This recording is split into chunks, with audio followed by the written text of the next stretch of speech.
Okay, so yesterday we started learning about the um, concentration of trees that make three trees into a field. So we had two shitas.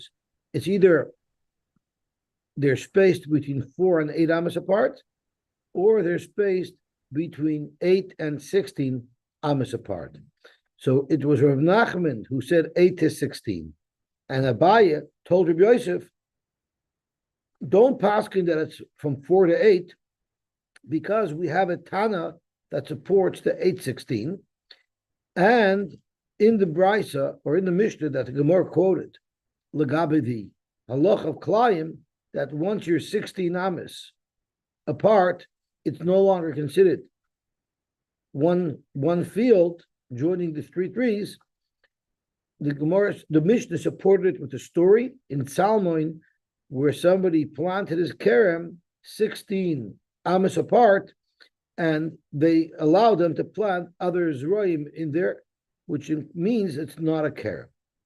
So I just want to highlight there's a range. The range that Rabbi Yosef quoted was 4 to 8. The range that Rab Nachman quoted was 8 to 16.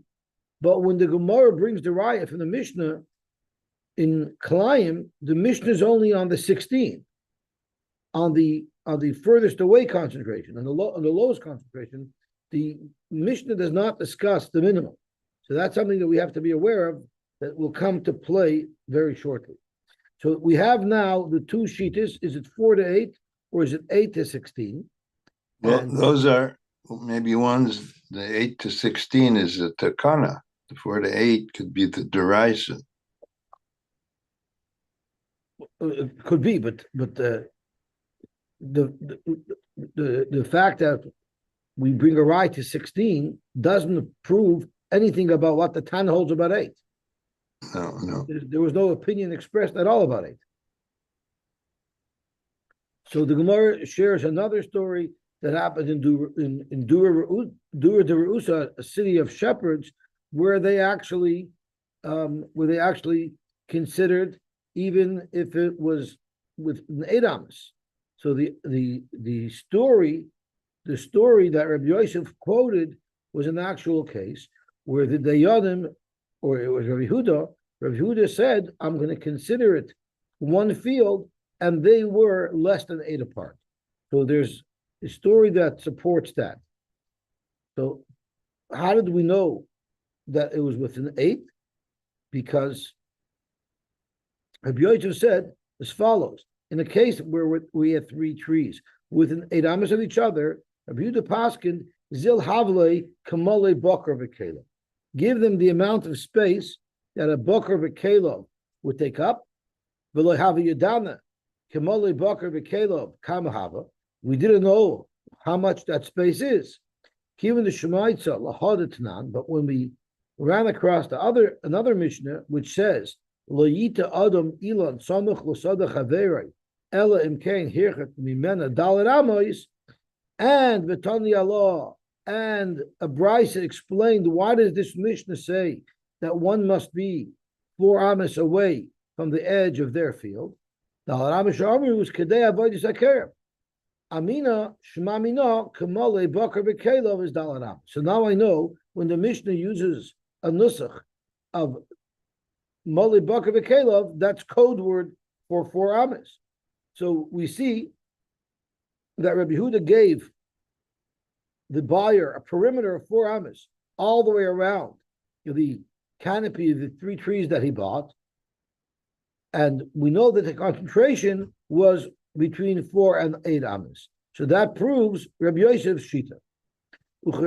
Frank the Gemara as follows. We have a Mishnah that supported the sheet of Rab Nachman that it's up to 16. And Rabbi Yosef insists on saying it's 4 to 8. So for the Gemara, you made a big deal about the fact that we have a Mishnah to support Rab Nachman that up to 16 is still considered one field. But we have a Brisa that says, like Rabbi Yosef as well, Rabbi Yosef Milatnan. Guess what? We have a Mishnah that supports the Shita of Rabbi Yosef as well. So now we're going to quote a Mishnah that supports the Shita of Rabbi Yosef. So in the base it says, V'hatnan we learned the Mishnah, Reb Meir and Reb Shimon both say, Hanoiteyas karmoi, Shmoina amos al Shmoina. You plant a karam that's each of the plants are 8 amos apart. Muter lahavi zera l'sham. You're allowed to bring some other foreign zera in between them. So you clearly see that if they're 8 amos apart, they're too far apart to be considered one karam. So this clearly contradicts the Mishnah that we brought at the bottom of Amud Beis, but you clearly have a shita that says quite clearly that 8 is the lowest concentration. And if you're 8 apart, in fact, it's not considered part of the same field. Zok Gemara, true. You have a Mishnah supporting Rab Nachman at 8. Here we have a Mishnah. You have a Mishnah supporting Rab Nachman at 16. Here you have a Mishnah supporting Rabbi Yosef at 8. But the Mishnah that supports Rab Nachman is stronger because the Mishnah quotes a story, the story of the Salmon story, where it was actually allowed. Afilochi Maisa Adif. It's always better to have a brisa with a story supporting it. So it's not just a theoretical psak. It was passed in this way, halacha l'maisa, that less than if it's 16 apart, it's not going to be a problem of climb, but less than that will be a problem of climb. Ihachi afilu hachi zok Rashbam. Maisa the Talmud Rav. The Maisa of Talmud is a Maisa Rav. And therefore, Amalei Abaye. That's why Abaye was insistent to his Rebbe Rabbi Yosef. Lo Siflik Alei Rab Nachman. Don't argue with Rab Nachman, who says up to 16 is still considered one field. The Maisa Shani b'Mishnah Messiah. The story quoted in the Mishnah supports Rab Nachman. So you might have another shita in another Mishnah that supports your shita of 8 being the minimum concentration, but a story trumps that. But he Mishnah Iker Tvei Mehacht Reb Shimon. The Mishnah that quotes a story should be more reliable than the Mishnah of Reb Shimon that supports you. Because we'd rather rely on an actual story that occurred. Okay. Bishlam Reb Yosef, Alibad Reb Shimon.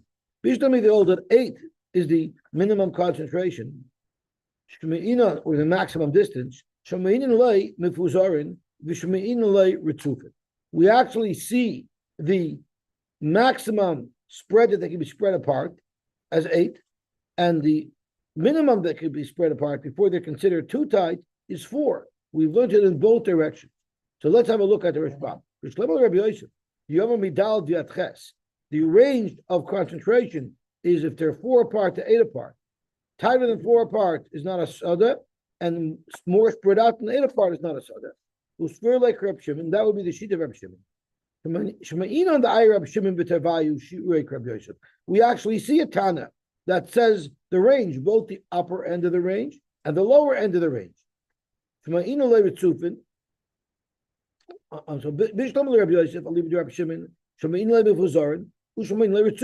see that he expressed an opinion. Saibah means up to 8, and Saibah Ritzufin means as tight as 4. Mifuzarin Hadamarin. Mifuzarin, we just quoted the Mishnah a moment ago. Hanateyas Karma Shmoina Amas or Shmoina Mutter. So that's the Mifuzarin. But we also have a Mishnah saying when it's too tight. Ritzuvin Itnan, Karam Anatua Alpachas Midal Amas. If you have a karam that's planted where each of the plants are within 4 amas of each other, Einai karam does not have a status of a karam. And the Rashbam says it's classified as a yar, which means plants are going to be uprooted, and therefore umuter b'klayim you'd be allowed to plant other species there. Divrei Reb Shimon, the Chachamim, it is a karam, which is, and the Chachamim have a special chumrah that applies exclusively to klaya karam, and the chumrah is v'rayin esam tzoim kilu einon. If you have a whole bunch of vines that are too close together, you look at it like you have 2 that are more than 4 amas apart, which makes it into a legal karam, and all of the plants in between them, you make believe like they're not there. Again, that's a local chumrah that applies to Klayim only. It doesn't apply to Mecca Chumemkar. So Lagabi the Chomer of Chachamim, we're not going to apply that to our sugya. But what we can apply to our sugya is the Reb Shimon. So Reb Shimon clearly expresses the minimum concentration and the maximum concentration. You have the full range. Let's just see where Shbam, Roinis, I'm telling the these are going to be uprooted because they're too tightly concentrated. They won't grow properly.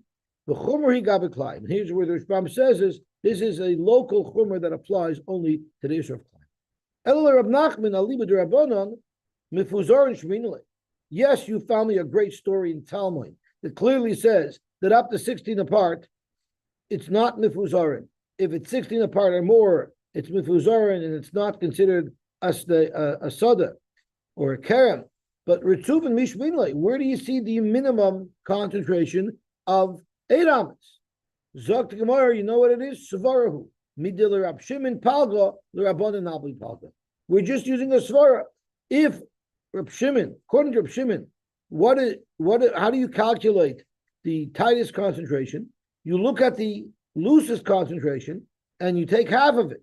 So once we know the highest concentration or the lowest concentration by Rab Nachman as 16 apart, we'll also assume that his maximum concentration would be half of that. Let's see the Rashbam. El Rab Nachman is really tezayin kirabanon bishlam mefuzar and tezayin shmin lebimach of the Talmud. We illustrated it beautifully from the story of Talmud. But how do we know his highest concentration amount? Mishani svarahu the ches haver etzufin. The svara is that if they're spaced 8 amas apart, which is half of his minimum concentration, that would be considered too tight together. Midler Reb Shimon, Avish Yurder, Tzufin, Palgadim, Fuzarin, just like Reb Shimon, who held the maximum concentration is 4, because the minimum concentration was 1 and 8. The Rabbanan, it would make sense to say the same thing. They agreed to the same ratio. The Rabbanan, Palgad to Tazayin, Hava Tzufin. Let's say half of his minimum concentration would be the maximum concentration. So now we have our machlokes, we have our sides clearly set up. Amarava, how do we paskin? He takes the minimum concentration of Rab Nachman and he says up to 60 amas apart is considered Sada. And as far as the maximum concentration, he goes according to Rab Shimon, who says that if they're within 4 amas apart, they're too tight, but if they're 4 amas apart, they're not too tight. Okay, so the 4 amas is like the story of the shepherd city, like the top of our Amud Aleph. But that the Zayin amas is ko'uvda the Talmud. He takes both. The kulei kerabanan kapas, and he's possibly like the Rabbanan. The svira b'may de pligi u'may loy pligi. He disagrees with what we said a moment ago that Rab Nachman's shita would hold of the same ratio. Rather, Rab Nachman only argues, or the Rabbanan quoted in the Mishnah to support Rab Nachman, only argue on the lowest concentration. Rab Shimon said it's 1 if they're 8 apart, it's too loosely concentrated, and Rabbanan argue and say no, it's up to 16 apart. But they didn't express an opinion about the maximum concentration of 4. Don't assume that they're half of their minimum concentration. Say if they didn't argue on the minimum, they agree with Rab Shimon. So the range is, if they're 4 apart, up to the point where they're 16 apart, would be considered 1 field. They're only arguing on the ches ames mefuzar and Rab Shimon, and they're saying that it's 16 that's too far spread apart. But when you're talking about what's too concentrated, dalet ames, which the Rab Shimon said is dalet ames, the Rabbanan agree. Don't say that just because Rab Shimon's highest level of concentration is half of his lowest level of concentration, we should also apply that ratio to the Rabbanan. The Rabbanan never said that. All they expressed an opinion on is what is not concentrated enough, and that's if they're 16 apart. But as far as what's too concentrated, they never expressed an opinion, so there's no reason to assume that they're arguing on the shita of Rab Shimon, who says unless they're within 4 amas of each other, they are not too concentrated. Tanya Kabasei de Rava. We even have a brisa that supports Rava shita. Kama Yehu Mikuravin, Arba Amos. The Kama Yehu Miruchakin says Yesrei. So it's quite clear that is the range. Hareza Kana Karka. if it's within that level of concentration, then we say the 3 trees means when you buy 3 trees, it means that you bought the property. The S and any trees that are also within that property. Therefore, if the tree dried up, or if it got cut, you'll be able to plant a new tree there because you didn't just buy 3 trees, you actually bought a piece of property. But if the concentration is too high or the concentration is too low, or you bought 3 trees, but you only purchased each tree one at a time. So that means it never was a land deal. Therefore,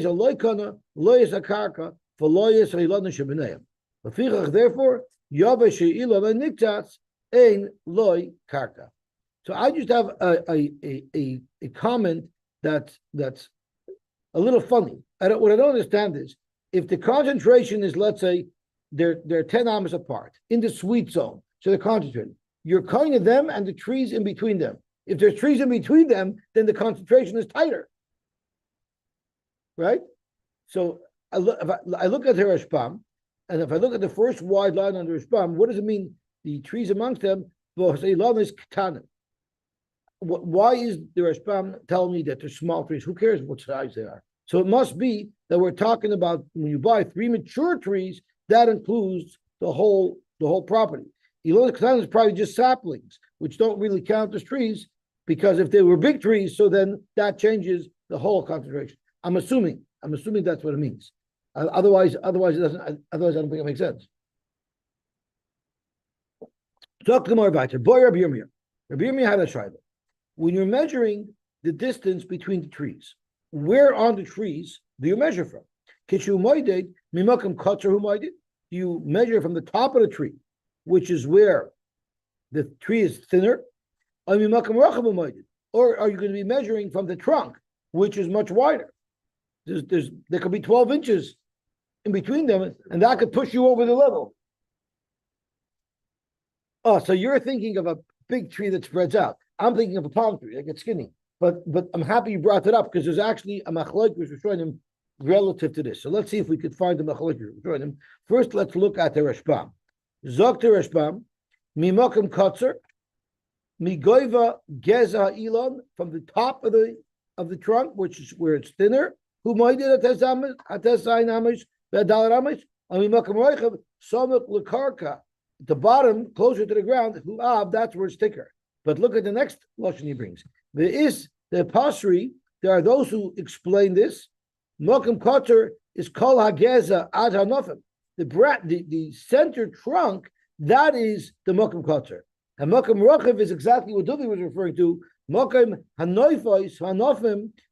You look at the canopy, which spreads out so much more. Shemarchivim elach ve'elach. I don't like that shot because what you're doing is you're literally making a tree. A tree could be 100 feet across if you look at a large tree with a large canopy. So the Rashbam feels that's not what the shaila is. It's more about a trunk. So I understand we have a wider trunk and a thinner trunk when you're looking at a pine tree, when you're looking at a palm tree, but on a regular tree, I'm not sure how that would work. Okay. Tonight, by Mechamayr, we'll look at the trees in Werner's front yard. We'll figure out if we could figure that out. What's the issue? And it gets thinner, yeah. What do you say? Every tree starts up thicker at the bottom and it gets thinner as it moves towards the top. You don't find a tree that is... Every year it becomes thicker and thicker. What? Every year. That's also true, but it's still thinner on top than it is on the bottom. So Zok to Gemara. So we want to know where on the tree do you measure. Amalei Rabbi Gavia, Zok Rabbi Gavia, mi be Kassel. Rabbi Gavia from the city of Kassel. I'm not sure why his name was Rabbi Gavia. Was he short or was he tall? The Rabashi, what? He saved the evening. He was the one who had the cheshbon of how much slavery they owe us for? Oh, he was the guy. Okay. Amalei Rabbi Gavia, mi be Kassel Rabashi. Tashma. So let's see if we can bring it right. It's not Bilun. Harakuva Shabagefen. Here again we have a shayla what this means. So what does the Rashbam say? Harakuva Shabagefen means Gefen Bocher, a young healthy vine, markiven zoken, markiven begiven zoken. You graft it into an old, more mature tree. Kishuhumayded, the Rishbam sticks in these words. Kishuhumayded, eini moyded elame ikar hasheni. You measure from the ikar hasheni. What does this mean? Kishuhumayded dalat amas ben time. When you're measuring to see if there's 4 amas between one vine and the next, where do you measure from? Why are you measuring it? Because that is what defines. Those are the specifications of a vineyard. You count from the Ikar Hasheni, Pekak Hasheni, the second knuckle. There's sort of like knuckles, little places where the vine sticks out, where the trunk is a little thicker, and I guess they have them along the height of the vine. So from the second knuckle, we learned a couple of blot ago, when you sell a geffen and the buyer is buying it, he can cut the pekakulamila, because then the tree, the vine, will still rejuvenate itself. Don't count from the lower knuckle, that would be a little bit thicker. Enough in the third one, it's too narrow, element of it will apply to Yolodness as well. So the funny thing is what does this have to do with the fact that it was grafted? We're just talking about where on the tree you look from. So if you look at the Tosfos or Rekuva Shebegeven, Lapirish according to Mefarish, Lashon Arkava, Kasha, Chado, number 1, the Mishnah's Klayim Gars Arkuva, not Rekuva. So you're making this whole Torah that we're talking about, a grafted tree. It doesn't say that. It says Arkuva. Arkuva is a knee, not a grafted tree. If you look at the Mishnah there, it's not talking about grafting over there. We're just talking about where to measure from. The Harkava is, the fact that they were grafted is totally irrelevant to this conversation. We're just looking where on the vine you should measure from. So why is there Rishbam mixing in that was grafted? It's not relevant. It should just say, even if it was grafted, that's not the issue here. The question is where you measure from. You measure on the second knuckle. But near the Arkuva, Hainu Brecha, it's like a knee, like someone on the hands and knees, came so too, sometimes they fall down a vine into the ground, when it's very mature. So they will take the vine, they'll turn it down into the ground, and then they'll bring it up again, which would literally create a new plant, because the part of the trunk that was underground would start sprouting roots and creating a whole new plant. Because it should grow. And that's literally a second plant. When you're measuring the distance between these two plants, the original one and the one that you created, through this process, you measure from the second knuckle. Since it says Iker, use a lotion of Iker, it's going to say, we're going to see, it says by Iker Hasheni, to anyone on my Iker Hasheni, you see it's from the Mokum Reichav. So his conclusion is different than the Rishbam. The Rishbam's conclusion is you look at the second knuckle from the ground, not from the lowest, not from the widest. The Tosfos seems to be learning, and correct me if I'm wrong, is Ikar Hasheni means where it grows out of the ground the second time. That's when you measure from. Where it grows out of the ground is its thickest part. That's why I understand it, unless I'm making a mistake. So there's actually a machlokes l'halacha. Do you measure from the bottom, which is the thickest portion, or do you measure from the second knuckle, which is not quite the thickest portion of the vine? I mean, we're talking centimeters here, maybe even inches, when you're measuring the distance. So you have to be pretty accurate. Boy, Rabbi Yirmiyah.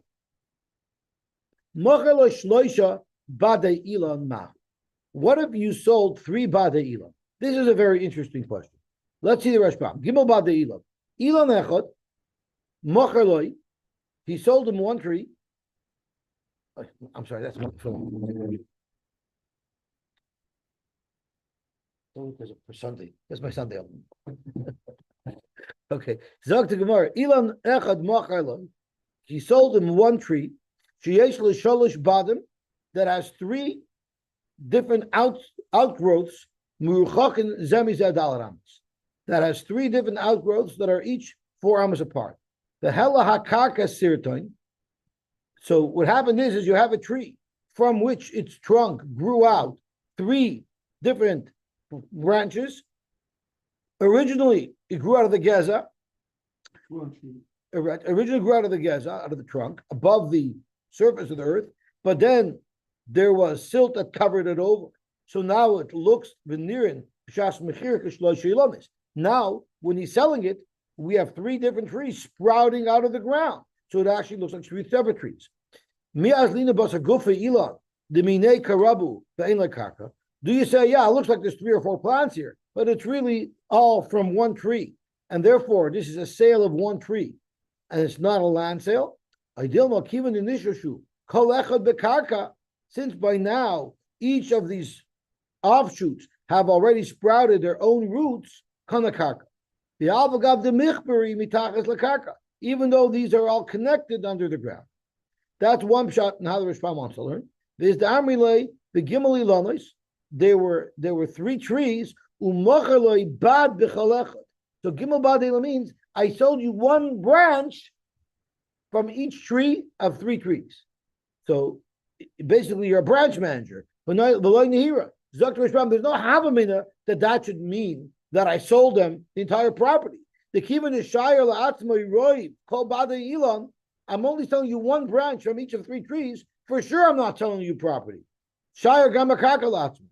So therefore, the Rishbam says the pshat must be where it's actually 3 trees. It looks like 3 trees, but we know under the surface it's really 1 tree. So Zok to Gemara, that is a shayla. We have a right from a mission. It's not a mavrich gimel gefonim. If you were mavrich 3 gefonim, and what does mavrich mean? Again, the Rishbam explains koifeif imtsois agefen bekarka umechaseu bekarka b'emtziisoi uchashanishros b'emtziusoi. Once that area that's under the ground starts sprouting roots, then you can already cut it. You can cut the umbilical cord. It actually becomes 2 independent vines. So Amavach Gimel Gefonim, the Kreim Nirid, and you still see their Iker, you still see the source. Zok to Gemara, so now you have 6. You need to have 5 as a minimum for a Kerem, but now you have 6. If you have between 4 and 8, which is the concentration of Rabbi Shimon, mitzdarfen, who they're considered a Kerem, mitzdarfen. So you clearly see that we consider each of these vines independent. So it's a riot to our shaila with the tree. Just because it started off growing from the original tree, now that they've each sprouted their own roots, they're considered independent trees. Let me just see the Rashbam. Gilul gefanim. Now 3 became 6. I have a kerem. 6 is a kerem. Even 5 is a kerem. The bichlal vov iko shtayim kedeket shtayim v'achas yotzezona. You have the minimum requirement for a kerem. The hilvach nochet gimel. That's why we had to start off with 3 because you need a minimum of 5. Then yochel limtzoi hey gefanim b'pachs megimel. Yes, it does net an extra one. We have 6 at the end, but that's the only way to make this equation work.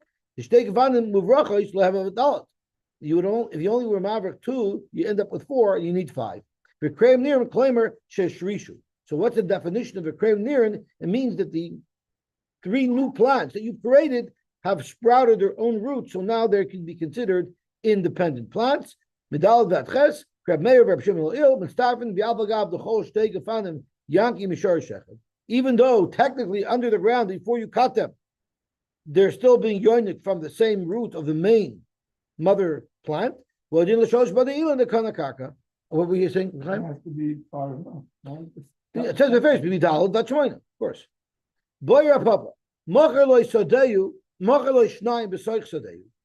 We remember we learned that on the border of the fields there was either a raised area or there was like a ditch. So what happens if 2 trees that you sold were within your property proper, the echad alameter, and one of the trees was off on the Meitzar? So is that considered that you sold them a property? Or maybe the one on the Meitzar doesn't really count to say that it means you sold them the whole property. What if you happen to have owned a tree in your friend's property and you sold him the 3 trees, but one of them was the one that you owned in your friend's property? What would be the halacha? Zokti Gemara Teku. Let's see how the Rashbam puts these 2 shalos together because they're related. Echad al Meitzer is the first trial. Miavia hafloga v'loy mitzdar. Do you say that that's considered already a separate area and it's not considered like you sold them the whole field? And therefore v'loy kana karka idilmakan. And v'im tim tolem the kana. If you say that if it's on the border but it's still a part of your ownership, that's what it's kind of. What if it's even further away? What if it's in your friend's property? What if it's shtayim b'shach shaloi v'echad b'soich shel chaveri mahu? To go in sheyesh l'shnei lonis b'ktei sadeyu. Person has two trees at the edge of his property. But he also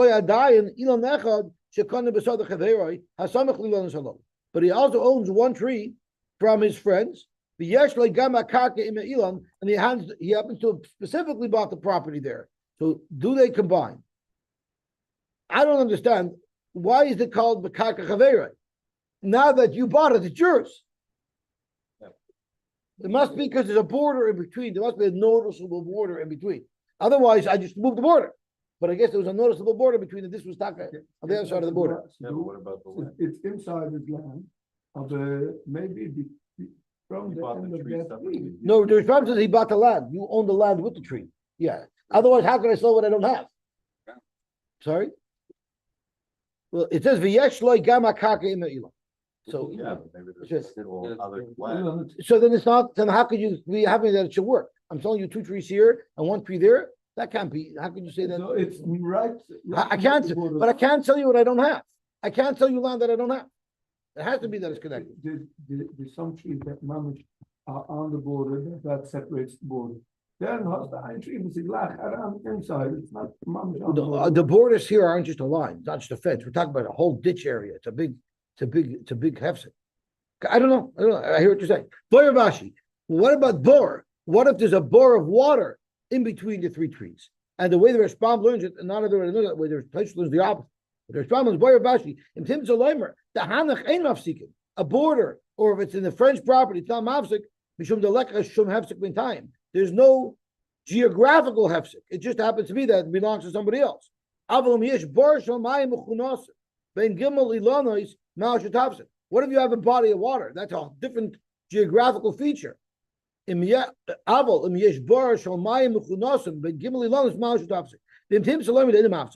can hold a bar of standing water is not mafsik, because the mayim, you don't see it from the outside. But what about an amasamayim? What if you have literally a brook going right through it? Would that be mafsik? And if a brook wouldn't be mafsik, what if you have a Rishus HaRabim going midal ramas at tazayin? Because if you have Tesai Namas over Rishus HaRabim, it's mafsik just because of the space. So Mahu Shetafsik. Now this Rashbam leads into a whole big machlokes, what is considered the Rishus HaRabim Deraisa, and that's relevant to Hilchos Erevin, as to what Rishus HaRabim Deraisa is. I learned a new shita in what Rishus HaRabim Deraisa means, and it's a Makam Kula, because some of the places we're looking for a Makam Kula, because people had Erevim in cities where the way we understand the Rishus HaRabim Deraisa, either it's 60 namas or it's 600,000 people pass there, but there's actually a third shita that allows a lot of kulas. We're not tzayimach on it, but it could be used to be malamat schus on communities that are tzayimach on it, and that is the Rishus HaRabim, the Medayik from Lashon Rambam means it's the derech from which everybody enters and exits the city. Meaning, if there's only one exit and entrance to the city, where everybody in the city has to go in and out of the city through that, that's Rishus HaRabim. That would exclude any city in America where there's multiple roads that lead in and out of the city. Anyway, Zokamar Boy Rabashi, Bar Mao Shetavsik, Amasamai Mao Shetavsik, Rishus HaRabim Mao Shetavsik, Rivcha de Dikli Mahu. Rivcha de Dikli, Rashbam says, is our Kavas Kol Marbe. It was a cluster of palm trees. Would they be mafsik? Hakavas to call them harbe biyachad domi lavsakat femikul. Rashbam holds that's the biggest hefsek. Toshus looks exactly the opposite. But the Rashbam holds that's a huge hefsek. Would that be mafsik between three trees? About now, zakli more take. Boy min a hill, merebi. I have the same problem with this rivcha de dikli. So then it's right. In fact, those are trees, so now you have concentration. So I'm not sure how that works. Again, I think the shal is if you sold two on one side and one on the other. Of these trees. Yes. But the problem is that those are also trees. Right. That's in the line trees. But he didn't. If if he didn't sell these trees, he sold. Oh, you mean he only sold the outer trees, and he didn't sell the Rechidikli, is that included? I hear. Okay, yeah. What about Allah Erez Beinayim?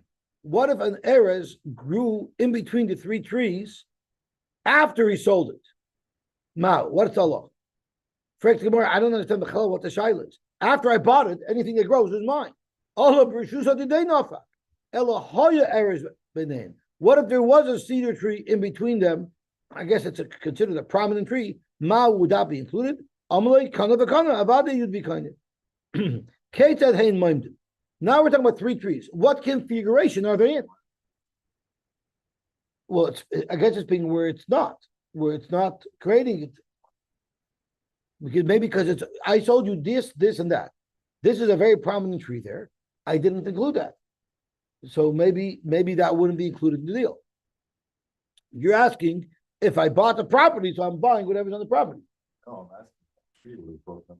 That's only if it would. What if it wouldn't? What if there's 16 apart and that tree's 8 apart? So we're still in the sweet zone between 4 and 16. What is the configuration of how these trees have to stand? Rav Amar Kashur, even if there are 3 in a row, that's also considered selling the whole property. It has to be like a segol, means they're sort of more clustered together, like a triangle. Mandama Kashura, even if they're in a line, we consider it as having sold the property, because that even more looks like you're sort of outlining the perimeter of an area that you're selling. My timer, mishum de mizdera beintai. What does that mean? So, Hani Gimelilon, Shiesh Ben, Me Arbavat aside, Heich Sedin Theos and the Konikaka, Kushura Kaza, the Rashbam gives us good pictures, Bavidal Ramas, Yudvav Ben Kalacha the Chaveroi, or Kichatsuva Kankan, Shiesh Loy Shalish Regalim, that's 3, it's like a tripod, Echad Keneged Aber, Ashtayim Kaza. Kojgen Kichatsuva, Denakaka Roy the Charisha, because you cannot, a Chatsuva, you cannot plow in between because you're surrounded with 3 trees.